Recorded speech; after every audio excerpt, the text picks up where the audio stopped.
Hello friends, मैं सुधीर सिंह और आपका फिर से स्वागत करता हूं हमारी ऑनलाइन क्लासेस में। देखिए, हम पिछले जो लेक्चर में पढ़ चुके थे मशीन के बारे में, जो हमने न्यू चैप्टर स्टार्ट किया है। मशीन में हमने कुछ डेफिनेशन देखी थी कि क्या हमारा मशीन होता है, रेसिस्टेंस क्या होता है, एफर्ट क्या होता है, इनपुट वर्क क्या होता है, आउटपुट वर्क क्या होता है, और बाकी जो हमारे मैकेनिकल एडवांटेज थे, वेलोसिटी रेशियो थे और एफिशिएंसी थी, इसके बारे में हम पढ़े थे। आइडियल और रियल मशीन क्या होती है, इनके बारे में हमने जाना था। तो देखिए आज जो हमारा नेक्स्ट टॉपिक है वो है, जो मैंने कल बताया था कि मैकेनिकल एडवांटेज, वेलोसिटी रेशियो और हमारा एफिशिएंसी में रिलेशन, क्या रिलेशन है, इसको कैसे निकालेंगे, वो हम इसके बारे में देखेंगे। ठीक है, तो आपको ये दिख रहा होगा कि किसी मशीन के यांत्रिक लाभ, वेग अनुपात और दक्षता में संबंध। तो यहाँ पे आप देख रहे हैं कि ये हमारी दे रखी है आइडियल मशीन के लिए। ठीक है, तो दोनों के लिए अलग अलग निकालेंगे, आइडियल के लिए भी और रियल मशीन के लिए भी। तो आइडियल मशीन के लिए हमें पता है कि इफ़िशियंसी जो हमारी होती है वो 100% होती है। ठीक है, जो इफ़िशियंसी हमारी है वो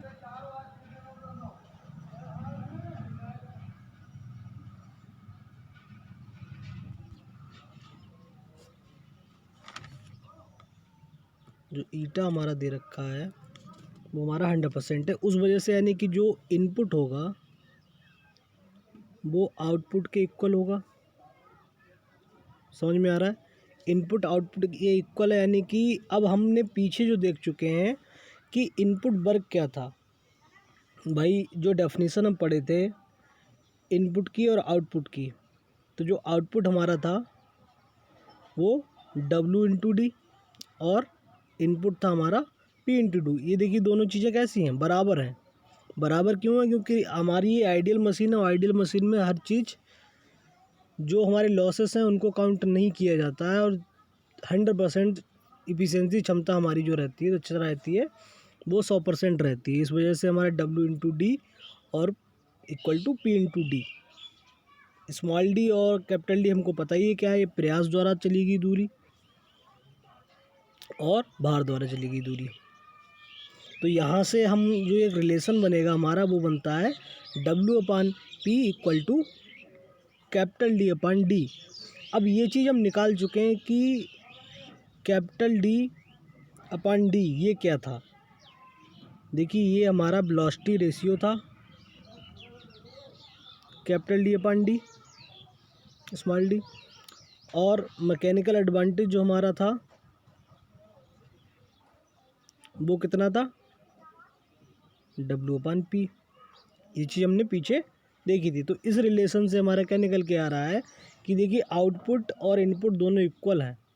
उस वजह से जो हमने सॉल्व किया इसको, तो W/P equal to capital D/D ये आया। यानी कि मैकेनिकल एडवांटेज जो हमारा है MA है वो हमारे BR के इक्वल है। जो मैकेनिकल एडवांटेज है वो हमारा वेलोसिटी रेशियो के इक्वल है। तो यहाँ से क्या पता लगता है कि जो ईटा है, इफिशियंसी है, वो 100% तभी तो आया ये। भाई, जो इफिशियंसी है वो 100% है। तो यहाँ से जो इफिशियंसी हम मान सकते हैं कि यानी कि W/D स्मॉल डी और P capital D equal to 1, ये कर सकते हैं। तो इफिशियंसी हमारी यहाँ पे कितनी है, ये 100% इफिशियंसी है। ठीक है, लेकिन ये है किसके लिए, आइडियल मशीन के लिए है। जब हमारी मशीन आइडियल होगी तब उस समय जो रिलेशन निकल के आएगा वो हमारा ये होगा, और जो इफिशियंसी होगी हमारी वो 100% होगी। ठीक है, जैसा कि आपके दे रखा है। ये देखिए, जो मैकेनिकल एडवांटेज हमारा वो वेलोसिटी रेशियो के इक्वल है, और ईटा यानी कि जो इफिशियंसी है वो हमारी निर्गत कार्य अपान निविष्ट कार्य, यानी कि आउटपुट अपान इनपुट। तो जो आउटपुट अपॉन इनपुट है वो हमारा W into small D upon P into capital D, ये 1 हो जाएगा, यानी कि हमारी इफिशियंसी जो होगी वो 100% हो जाएगी। दूसरा पॉइंट आता है, अब देखिए वास्तविक के लिए। वास्तविक के लिए देखते हैं कि इसमें कुछ ना कुछ लॉस है, फ्रिक्शन लॉसेस ज़रूर होंगे। तो वो फ्रिक्शन लॉस को हमको क्या करना होगा, जो हमारा इनपुट वर्क है उसमें हम माइनस कर देंगे, हमारा निकल आएगा कि कितना हमारा आउटपुट मिला। ठीक है, तो जो आउटपुट हमारा दे रखा है वो क्या है, निविष्ट कार्य माइनस घर्षण आदि में व्यय कार्य। तो इसमें देखिए ईटा जो दिया हुआ वही चीज़ है सेम, लेकिन यहाँ पे क्या हो रहा है कि जो इफ़िशियंसी है वो 100% नहीं होगी, जो इफ़िशियंसी है वो 100% नहीं होगी। क्यों? क्योंकि यांत्रिक लाभ बराबर दक्षता और वेग अनुपात, जो रिलेशन ये निकल के आया है, देखिए ये आप जो रिलेशन देख रहे हो, यानी कि मैकेनिकल एडवांटेज इक्वल टू क्या है, ईटा इंटू बी आर, ये यहाँ से आया है। देखिए दिया हुआ है हमारे ईटा बराबर क्या है, W अपान पी और स्मॉल डी अपान कैपिटल डी। तो W अपान पी यानी कि मैकेनिकल एडवांटेज, ईटा हमारी इफिशियंसी हो गई और कैपिटल डी हमारा अपॉन डी, ये हमारी वेलोसिटी रेशियो हो गया, वेग अनुपात हो गया। तो यांत्रिक लाभ बराबर हमारा क्या हो जाएगा, दक्षता गुणा वेग अनुपात। तो ये जो रिलेशन निकल के आया है ये हमारा रिलेशन यहाँ पे मिलता है। ठीक है, तो ये इसीलिए ये दे रखा है कि जो निर्गत, देखिए अभी आप देख रहे हो कि यहाँ पे जो मैकेनिकल एडवांटेज वो बराबर नहीं है वेग अनुपात के, तो यहाँ पे जो निर्गत कार्य होगा वो निविष्ट कार्य के इक्वल भी नहीं होगा। तो मैकेनिकल एडवांटेज जो आपका आएगा, देखिए वो वेलोसिटी रेशियो ज़्यादा है, यहाँ पे निविष्ट कार्य हमारा ज़्यादा है, इनपुट ज़्यादा है, इनपुट ज़्यादा दे रहे हैं, हमें आउटपुट कम मिल रहा है। क्यों? क्योंकि कुछ लॉस हो रहे हैं, 100% इफिशियंसी हमारी नहीं है। हम पीछे जो बात कर रहे थे वो हमारा रियल मशीन के लिए था, उसमें इफिशियंसी 100% थी, तो इसीलिए ये लाइन लिखी गई है, वास्तविक मशीन की दक्षता सदैव 1 से कम होती है, अर्थात 100% से कम होती है। अभी यहाँ पे जो दिखा रहे थे वो दक्षता कितनी दिखा रहे थे, 1 दिखा रहे थे पूरी, यानी कि वो 100% थी, लेकिन यहाँ पे आपकी 100% से कम है, क्योंकि मैकेनिकल एडवांटेज जो आपका वेलोसिटी रेशियो के इक्वल नहीं है। ठीक है,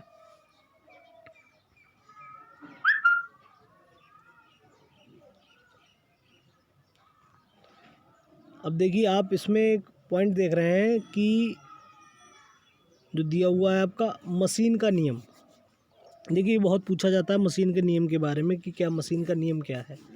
तो कुछ नहीं है, देखिए एक ग्राफ होता है, हमारा जो लोड है, जितना हम इफ़र्ट लगा रहे हैं, और जो हमारा लोड है, यानी कि जितना हम प्रयास लगा रहे हैं और जितना भार उठा रहे हैं, उसका जो ग्राफ बनता है उसी को हम इस मशीन का नियम कहते हैं।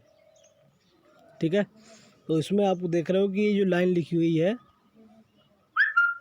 उठाए गए भार एवं लगाए गए प्रयास के मध्य संबंध को मशीन का नियम कहते हैं। ठीक है, यही एक मेन लाइन है जिसको हम समझना है। तो उसके लिए थोड़ा देखिए ग्राफ देखते हैं। देखिए इसमें हमें एक्स एक्सिस और वाई एक्सिस 2 पॉइंट लिए हैं। एक्स एक्सिस पे मैंने क्या लिया है कि आपका लोड लिया है, और वाई एक्सिस पे मैंने एफर्ट लिया है। ठीक है, प्रयास पी लिया है और ये भार डब्लू लिया है। अब देखिए क्या होता है कि आप देख रहे हो कि जो मैंने लिया है ओ पॉइंट से, यानी कि जो आपका ओरिजिन पॉइंट से ए तक की डिस्टेंस तक कुछ नहीं लिया गया है। क्यों? क्योंकि ये चीज़ आपको दर्शाती है कि कुछ ना कुछ लॉसेस हो रहे हैं स्टार्टिंग पॉइंट। जैसे हम फ्रिक्शन में पढ़ रहे थे, फ्रिक्शन में किसी चीज़ को हम धक्का देते हैं, चलाने के लिए कुछ ना कुछ लॉस एनर्जी करनी होती है। तो जो लॉसेस हो रहे हैं वो हमारे 0 टू ए, ये हमारे क्या है, एनर्जी लॉस हो रहा है, यानी कि कुछ फ्रिक्शन लॉस होगा। ठीक है, तो उसी की वैल्यू ये आपको दे रखी है। फिर ए से बी, ये हमारा जैसे जैसे हम, देखिए ये दे रखा है, जैसे जैसे हम प्रयास लगाएंगे भार हमारा उतना ही उसी के अकॉर्डिंग बढ़ता जाएगा। ठीक है, इफ़र्ट जितना लगा रहे हैं उसका ग्राफ और हमारे लोड का ग्राफ बढ़ता जाएगा, यानी कि एक हमको एक सीधी लाइन मिलेगी। अब इस लाइन को, जो रेखा के समीकरण है आप पढ़े होंगे, y बराबर एम एक्स प्लस सी, तो उसी से ये लिया गया है कि जो p बराबर आपका दे रखा, जो हम इफ़र्ट लगा रहे हैं वो हमारा m क्या दे रखा है, एक ये आपका गुणांक है, घर्षण गुणांक, और ये w जो वेट की बात कर रहे हैं, प्लस c जो आप प्लस c की बात कर रहे हैं कि a से लेके 0 से लेके a तक जितना भी हमारा ये इसमें जो फ्रिक्शन लगा है उसकी बात हो रही कि जब ए से 0 से लेके ए तक जाने पे जो फ्रिक्शन हो रहा है वो हमारा सी से नोट कर रहे हैं, और एम हमारा जो घर्षण गुणांक है जो ए बी की ढलान के बराबर है। ठीक है, तो यहाँ से हमको ये समीकरण मिलता है, यही हमारा क्या है, मशीन का नियम है। ठीक है,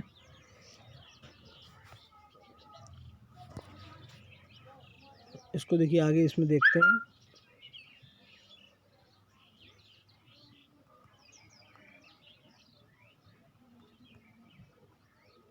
देखिए ये दे रखा है हमें, गणितीय रूप में मशीन के नियम को निम्न प्रकार से प्रदर्शित करते हैं। P बराबर एम डब्ल्यू प्लस सी, जहाँ हमारा P क्या दे रखा है, भार को उठाने के लिए लगाया गया प्रयास, जो हमारा इफ़र्ट लगा रहे हैं, E जो हम इफ़र्ट लगा रहे हैं उसकी बात हो रही है, और m जो हमारा दे रखा है वो हमारा क्या है, एक स्थिरांक है, कांस्टेंट है, जिसे घर्षण गुणांक भी कहते हैं। घर्षण गुणांक हम पढ़ चुके हैं, किसी सरफेस पे जो हमारा लगता है फ्रिक्शन, म्यू की बात करते हैं, यहाँ पे हमने m ले लिया है। दूसरा हमारा जो दिया गया है वो क्या है, w वेट, जो हम लोड, हमारे पास लोड है उसकी बात हो रही है। फिर हमारा c दे रखा है, c देखिए यहाँ पे पॉइंट दिया गया, अर्थात ओ ए, यानी कि जो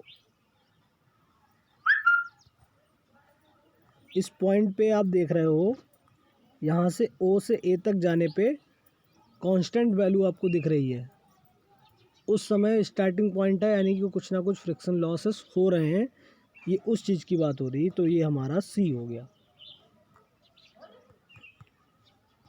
ठीक है, ये हमारा कंप्लीट। देखिए एक न्यूमेरिकल छोटा सा है इसी से रिलेटेड, तो उसको देखते हैं। देखिए हमारे पास दिया हुआ है कि एक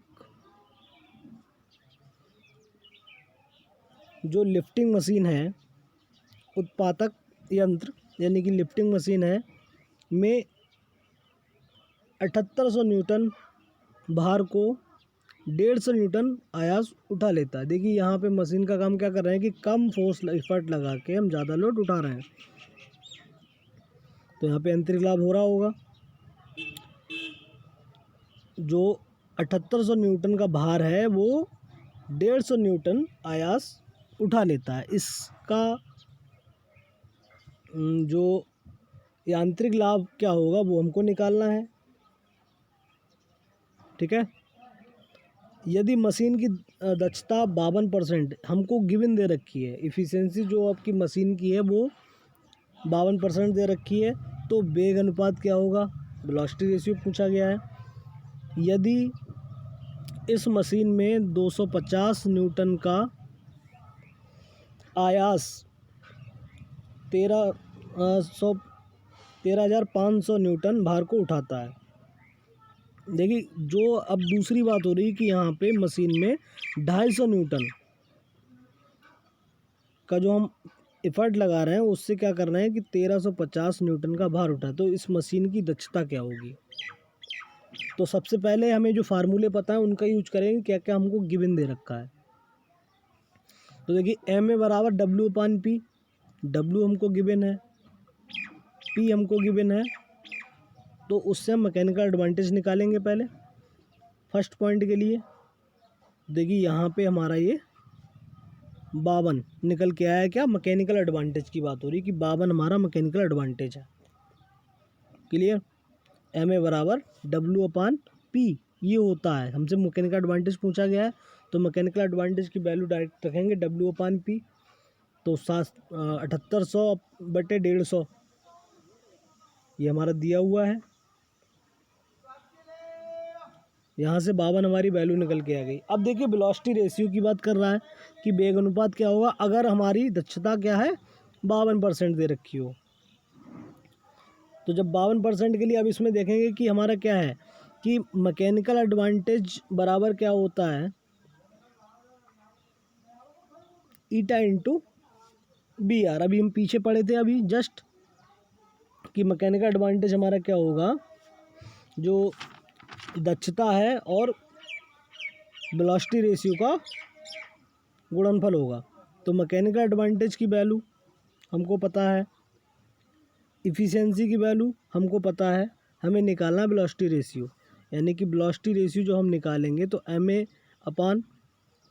आ जाएगा। MA की वैल्यू 52 और इफ़िशियंसी की वैल्यू 52 दे रखी है, परसेंटेज में है तो बाई 100 कर देंगे। ये वैल्यू हमारी निकल के आई 100। ये वेलोसिटी रेशियो निकल के आया है अभी हमारा।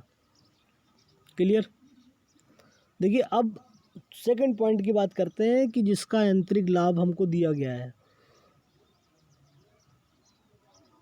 यांत्रिक लाभ निकालना है, हमसे पूछा गया है कि इसका मतलब जो है कि दक्षता क्या होगी।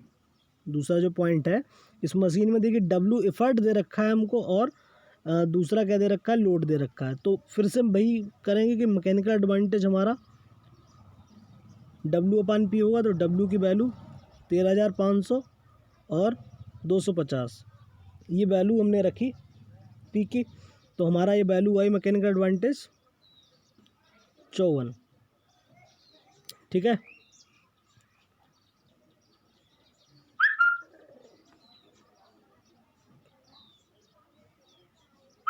अब इस भार पर मशीन की इफ़िशियंसी देखनी कि जो अब लोड निकल के आ रहा है, यानी कि हमारा अब इस समय कितना है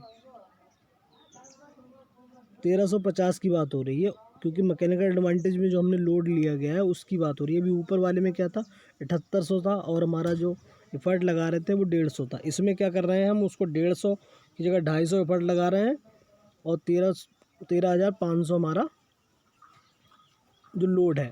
तो इसमें भी अब हम इफ़िशियंसी देखेंगे कितनी होगी। तो इफ़िशियंसी जैसे भी ऊपर किए थे, ऊपर हमें क्या पता था गिवन दे रखा था इफ़िशियंसी। देखिए यहाँ पे 52% हमको गिवन दे रखी थी, यहाँ पे हमको इसकी इफ़िशियंसी दक्षता निकालनी है। तो हमने मैकेनिकल एडवांटेज जो निकाला, देखिए दोनों के वेलोसिटी रेशियो सेम होंगे,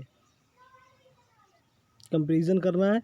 तो यहाँ पे जो ईटा इक्वल टू क्या होगा MA/BR, ये फार्मूला है। तो यहाँ से MA की वैल्यू 54 और जो ईटा वेलोसिटी रेशियो दे रखा है वो 100। तो इफ़िशियंसी हमारी कितनी निकल के आई 54।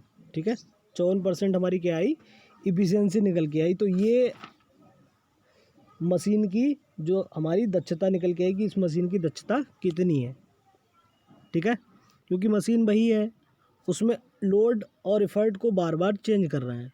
पहले मैंने मशीन में 150 का एफर्ट लगाया और मेरे पास लोड था 7800 का। फिर दूसरी बार क्या किया है कि अब 250 का एफर्ट लगा रहा हूँ और 13,500 लोड है मेरे पास।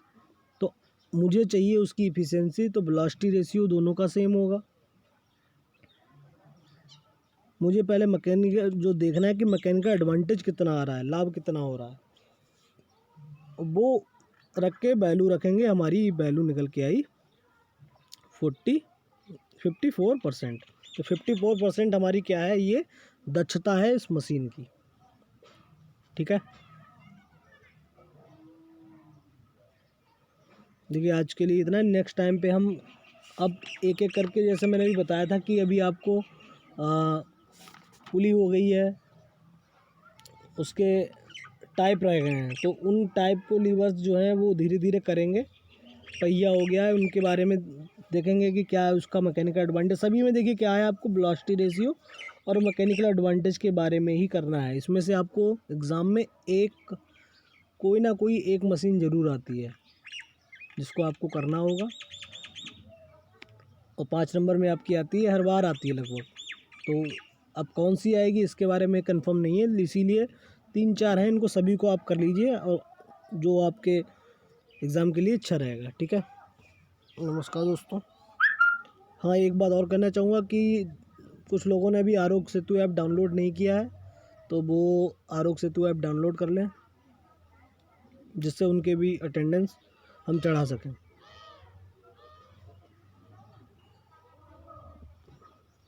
नमस्कार दोस्तों।